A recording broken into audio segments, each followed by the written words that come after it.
little catch up, a little like life after a stroke. A really simple look. I'm gonna go in with the by Mario palette. It has like all the neutrals that you can need.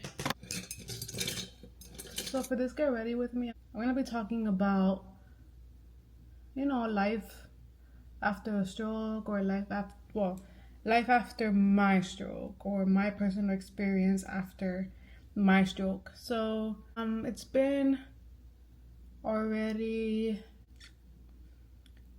it's been like two years, I think.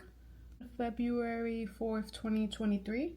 So yeah, it's been 2 years. Yeah, it's crazy how time flies. Basically, like, you know, my life after my stroke, and also like the video that I did last time. Honestly, I wasn't like a big fan of that video because I don't know, I feel like I didn't speak that well, or I didn't expect myself to cry. But like, honestly, now I feel like I'm in a better headspace. I'm obviously not gonna like dive into exactly what happened to me because I already shared that in that video. It's gonna be more so on my life has changed after my stroke, or, you know, an updated, because I didn't know at that time. I didn't know what had caused my stroke. It was the end of the year of 2023 when I finally found out, because they were doing so much tests and like they couldn't find anything. So basically what caused my stroke was a blood clot, but it stemmed from something in my heart. After like exam after exam, they had me doing so much different tests, and basically there was this one specific one that I did. I don't remember the exact name, but that one specific test found something that comes in my heart, and they determined that that was the factor of my stroke. Now, after that, or the aftermath, you know, how can we prevent it from happening again?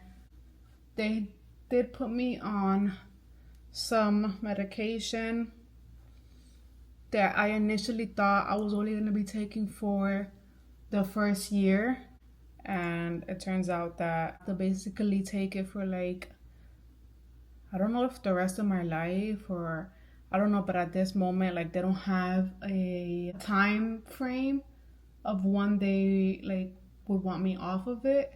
Speak with my neurologist, with my cardiologist, with the person who takes my blood work, and they all basically determined that they did not want me off of the pill. It's to the point where I can't have kids like spontaneously, because with the pills that I'm taking, it would be like a risk for me to come out pregnant. So now what I have to do is, when we decide to have a baby, my husband and I, we have to plan it.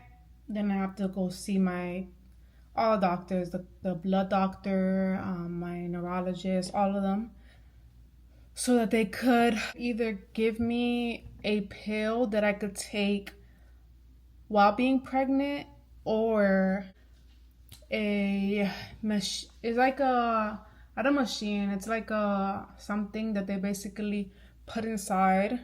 So they cut like your skin here in your chest, a part of your skin, and they put something inside that monitors your heart. So yeah, that's one thing that definitely changed after my stroke. At least I could still have a baby, you know. Women that can't have babies at all, you know, so I can't complain.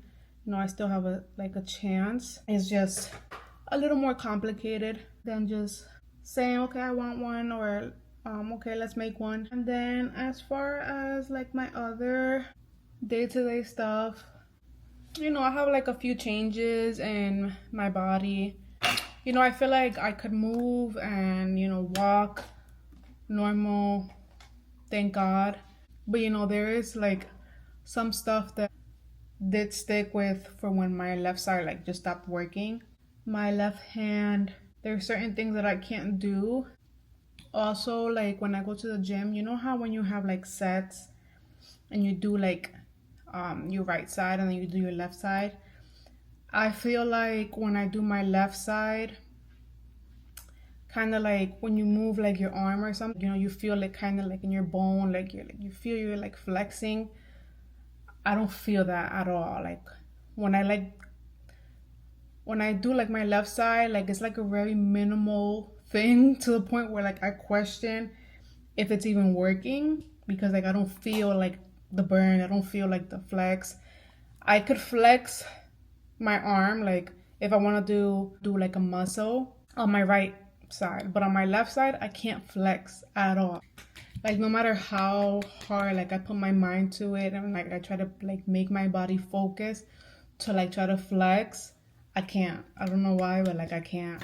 My face, my lip, looking at other videos, I could tell that like my lips, they were kind of like normal, but now like when I talk, I see like this side like it's kind of dead, kind of like it kind of goes like in, like kind of feels like I'm talking like that. Like you know how when you go to the dentist and it kind of feels like you're talking like that. It's not like as bad, but that's something that did change. Like if I see my other videos and I see how I used to talk versus now, I could definitely see a difference. Something that I'm trying to work with because it kind of has like not made me want to film sometimes, because when I look at myself or when like I film and I look back at the footage and I like that's all I notice is that like my lips like they look like that. Like it is something that I could say that I gained like as an insecurity. You know, like my left side just isn't the same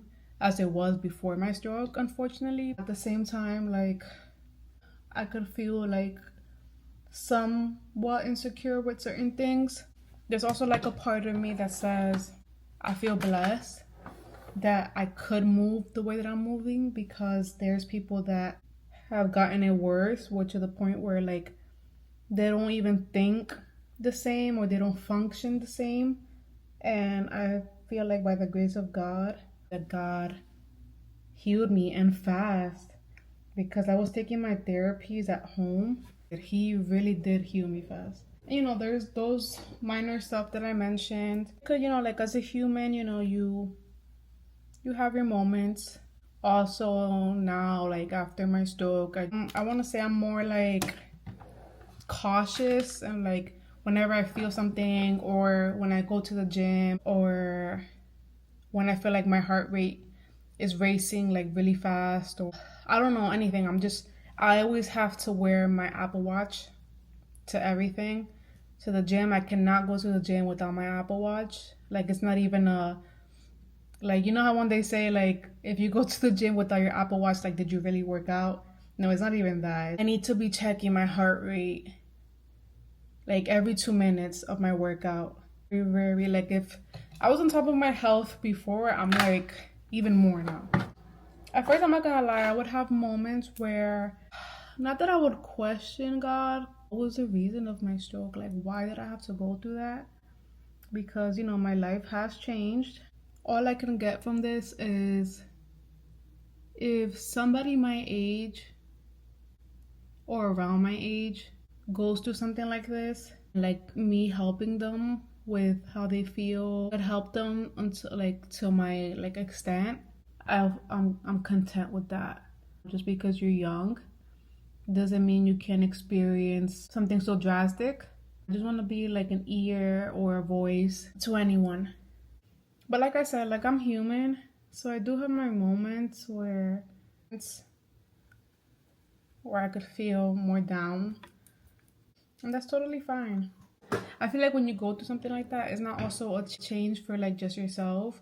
It's a change for everyone who surrounds you, everyone who, especially those who are with you on your day to day.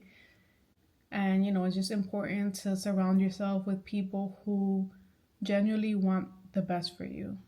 Super thankful for my husband, super thankful for my mom, super thankful for everyone who has been there, everyone who has surrounded me with love. I'm so thankful. Um, and and to my number one, of course, which is God, who I would not have been able to do it without. I really hope you guys enjoy this video. Like I said, if anyone has any questions, if anyone wants to reach out to me, please feel free to do so. Please don't forget to subscribe if you're not already. Give this video a like. God loves you all, and I'll see you guys in the next video.